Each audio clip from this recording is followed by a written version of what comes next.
오늘 하나님께서 우리에게 주시는 말씀은 마가복음 12장 38절에서 44절까지의 말씀입니다. 함께 읽겠습니다. 예수께서 가르치실 때에 이르시되 긴 옷을 입고 다니는 것과 시장에서 문안 받는 것과 회당의 높은 자리와 잔치의 윗자리를 원하는 서기관들을 삼가라. 그들은 과부의 가산을 삼키며 외식으로 길게 기도하는 자니 그 받는 판결이 더욱 중하리라 하시니라. 예수께서 헌금함을 대하여 앉으사 무리가 어떻게 헌금함에 돈 넣는가를 보실세. 여러 부자는 많이 넣는데 한 가난한 과부는 와서 2렙돈 곧 한 고드란트를 넣는지라. 예수께서 제자들을 불러다가 이르시되 내가 진실로 너희에게 이르노니 이 가난한 과부는 헌금함에 넣는 모든 사람보다 많이 넣었도다. 그들은 다 그 풍족한 중에서 넣었거니와 이 과부는 그 가난한 중에서 자기의 모든 소유 곧 생활비 전부를 넣었느니라 하시니라. 예수님을 대적한 사람들 중에 가장 많이 등장하는 사람들이 서기관들이었습니다. 예수님을 대적한 사람들 중에 대제사장들, 장로들도 있었지만 일반 백성들은 이런 사람들을 평소에 만날 수 있는 사람들은 아니었습니다. 그러나 서기관들은 일반 백성들이 어렵지 않게 만날 수 있었습니다.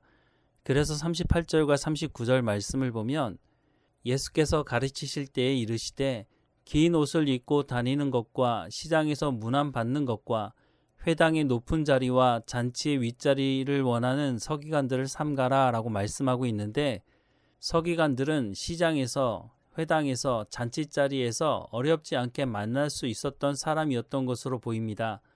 그리고 당시 사람들은 대체적으로 서기관들에 대해 존경하는 마음을 가졌던 것으로 보입니다.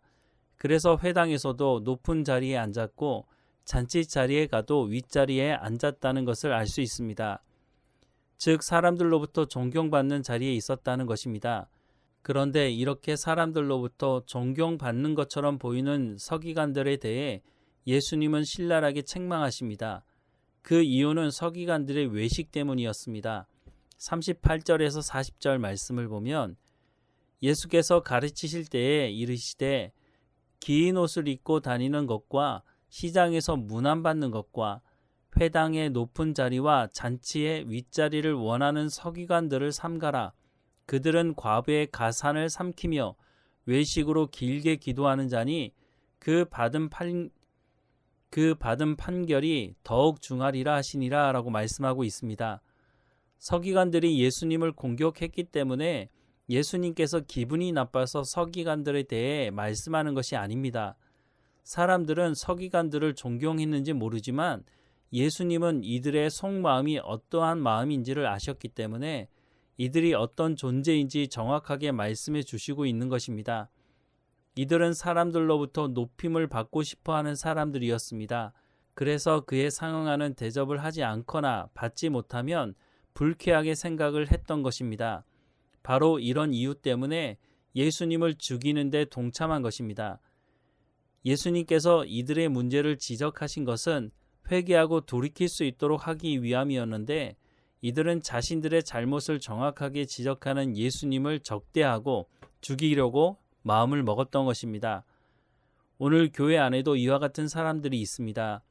그것이 죄라고 지적해주면 기분 나빠라 하고 자신의 죄에 대해 지적한 사람을 오히려 공격하고 심지어 사람들의 힘을 모아서 그 사람이 교회에서 뿌리를 내리지 못하도록 하고 쫓아내는 일이 있습니다. 하나님 앞에 섰을 때 이 상황을 어떻게 감당하려고 이런 짓을 하는지, 물론 본인은 의로운 사람이라고 생각하고 있으니 이런 짓을 하면서도 전혀 문제가 없다고 생각하겠죠.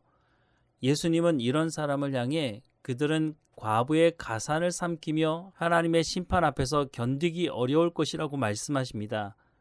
거룩함은 긴 옷을 입고 거룩한 채 한다고 해서 나오는 것이 아닙니다. 거룩은 하나님의 말씀을 듣고 순종하는 삶을 통해서 나오게 되는 것입니다. 예수님이 이어서 하시는 말씀을 통해 거룩이 무엇인지를 정확하게 말씀해 주십니다. 41절에서 44절 말씀에 보면 예수께서 헌금함을 대하여 앉으사 무리가 어떻게 헌금함에 돈 넣는가를 보실세. 여러 부자는 많이 넣는데 한 가난한 과부는 와서 2렙돈 곧 한 고두란트를 넣는지라. 예수께서 제자들을 불러다가 이르시되 내가 진실로 너희에게 이르노니 이 가난한 과부는 헌금함에 넣는 모든 사람보다 많이 넣었도다. 그들은 다 그 풍족한 중에서 넣었거니와 이 과부는 그 가난한 중에서 자기의 모든 소유 곧 생활비 전부를 넣었느니라 하시니라 라고 말씀하십니다. 당시 과부는 서기관과 대조적인 사람이었습니다. 당시 과부는 경제적인 활동도 하기 어려운 사람이었습니다. 서기관은 존경받는 사람이었지만 과부는 사회로부터 보호를 받지 못하면 어려운 삶을 살아가야 하는 사람이었습니다. 한 가난한 과부가 2렙돈 곧 한 고두란트를 헌금했습니다. 렙돈은 당시 통용되던 최소 단위 헬라 화폐로 직경이 1cm도 채 안 되는 작은 동전이었습니다. 이는 당시 통용되던 최소 단위로 로마 화폐인 고두란트의 2분의 1, 하루 품삯에 해당하는 데나리온의 128분의 1에 해당하는 작은 돈이었습니다. 지금으로 하자면 하루 일당 10만 원이라고 한다면 약 800원 정도 되는 돈입니다. 그런데 이 돈이 과부의 모든 소유, 곧 생활비 전부라고 말씀하고 있으니 과부가 얼마나 가난한 사람이었는지를 알 수 있습니다. 그런데 이 과부가 자기의 모든 소유, 곧 생활비 전부를 넣었다는 것입니다. 예수님께서 이 말씀을 하시는 것은 하나님께서 요구하시는 것이 양의 많고 적음에 있지 않다고 하는 것을 말씀하고 있는 것입니다. 서기관들이 훨씬 많은 것을 헌금할 수 있겠죠. 그런데 서기관들은 그 마음이 회칠한 무덤과 같이 교만하여 물질을 탐하는 사람들이지만 과부는 하나님께 자신의 모든 것을 내어놓는 순수한 마음을 가지고 있다고 하는 것을 말씀하고 있는 것입니다. 우리가 어떤 태도와 자세로 신앙생활을 해야 하는지 너무 잘 말씀해주고 있습니다. 우리가 구원받은 백성이라면 하나님 앞에서 내가 가진 것, 내 사회적인 지위를 앞세워서 사람들로부터 인정받으려고 해서는 안 되는 것입니다. 하나님의 부르심을 받은 사람들이 사람들로부터 존경을 받을 수 있는 길은 하나님의 말씀에 온전히 순종하는 삶을 통해서 성령의 열매가 맺어질 때 가능한 것입니다.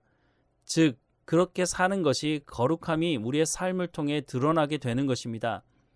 하나님은 하나님의 부르심을 받은 모든 사람들이 성령 충만한 가운데 삶의 현장에서 하나님의 말씀을 살아내므로 성령의 열매가 맺어지는 삶을 살아가기를 원하십니다. 또한 그렇게 살 수 있도록 하시겠다고 약속하고 계시는 것입니다. 우리가 무엇인가 가지게 되고 자리가 높아지면 사람들로부터 당연히 이 정도 대우는 받아야 한다고 생각하기도 합니다. 그럴 때 나는 과연 하나님 앞에서 겸손한가? 나는 하나님의 말씀을 듣고 순종하고 있는가? 라고 하는 이 질문을 해보아야 할 것입니다. 그렇지 않으면 예수님께 책망을 받았던 서기관들처럼 자신들이 이 대우를 마땅히 받아야 된다고 하는 교만함에 빠지는 것을 경험할 수도 있게 될 것입니다. 하나님은 우리에게 얼마나 많은 것을 남겼느냐고 물으시는 것이 아니라 하나님은 우리에게 하나님의 말씀을 듣고 순종하는 삶을 살아가고 있느냐라고 묻고 계시는 것입니다. 함께 기도하겠습니다. 사랑하는 하나님, 우리 가운데 맡겨진 모든 일에 감사할 줄 아는, 자족할 줄 아는 삶을 살아갈 수 있도록 인도해 주옵소서. 하나님 주신 것이 많고 적음에 우리가 관심을 가지는 것이 아니라 1달란트를 받았든지 5달란트를 받았든지 그것을 가지고 하나님 말씀에 순종하며 거룩한 삶의 열매를 맺는 삶을 살아갈 수 있도록 은혜를 허락해 주옵소서. 오늘도 깨어있게 하시고 하나님 우리가 어느 곳에 있든지 하나님께서 맡겨진 모든 일에 충성을 다하며 선을 행함으로 세상 사람들이 우리의 삶을 통해 하나님께 영광을 돌리는 삶을 살아갈 수 있도록 하나님 인도해 주옵소서. 몸이 연약한 성도들을 하나님 붙들어 주시고 우리의 자녀들에게 하나님의 은혜를 베풀어 주셔서 하나님 만나 주시고 그들에게 하나님 말씀을 깨달아 알 수 있도록 인도해 주옵소서. 오늘도 우리와 함께 동행하시는 하나님께 감사하고 예수님의 이름으로 기도합니다. 아멘.